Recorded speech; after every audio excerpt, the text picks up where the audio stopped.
एक पौराणिक कहानी कैसे एक आधुनिक युग की वारदात से जुड़ी है और कैसे एक मामूली सा दिखने वाला वकील पूरे केस को अपने पक्ष में रखते हुए आखिर में दिमाग को हिला देने वाला प्लॉट ओपन करता है। देखेंगे आज की इस मूवी में।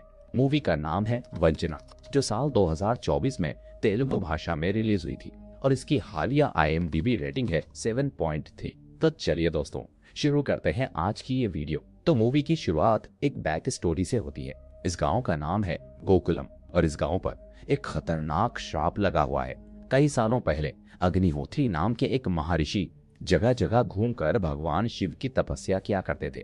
यात्रा करते करते वो अरकू नाम के एक पहाड़ी इलाके में पहुंचे और वहीं एक कुटिया बनाकर साधना करने लगे। उसी अरकू के नीचे की घाटी में गोकुलम नाम का एक छोटा सा गांव था, जहां आदिवासी जैसे लोग रहते थे।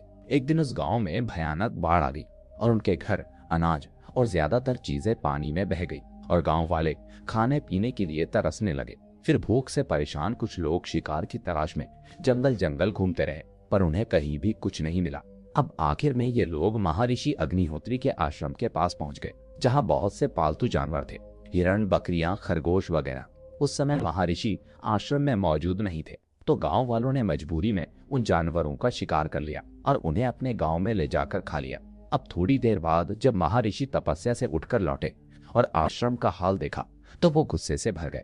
वो सीधे गोकुलम गए और गांव वालों को श्राप दे दिया कि तुम और तुम्हारी आने वाली पीढ़ियां हमेशा मुसीबतों में जूझती रहेंगी। तुम्हारे गांव पर एक भयानक राक्षस बार बार हमला करेगा और सर्वनाश मचाएगा। मेरे इस श्राप से तुम्हें खुद भगवान भी नहीं बचा पाएंगे। इसके बाद डरे हुए गांव वाले अपने आराध्य भगवान नारायण की पूजा अर्चना करने लगे और उनसे दया की भीख मांगने लगे। फिर उनकी पुकार सुनकर भगवान नारायण ने अवतार लिया, गांव की रक्षा की और उस राक्षस का वध कर दिया।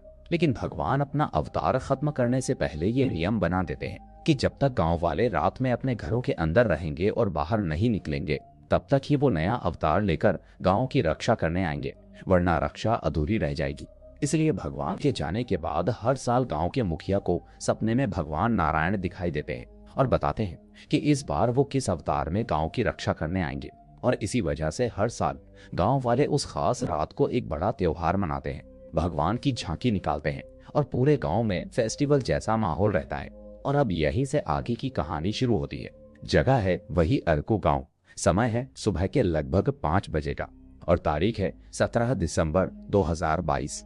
सुबह सुबह एक दूध वाला जोसेफ नाम के एक पादरी के घर दूध देने आता है। वो बार बार दरवाजा खटखटाता है, लेकिन अंदर से कोई जवाब नहीं आता।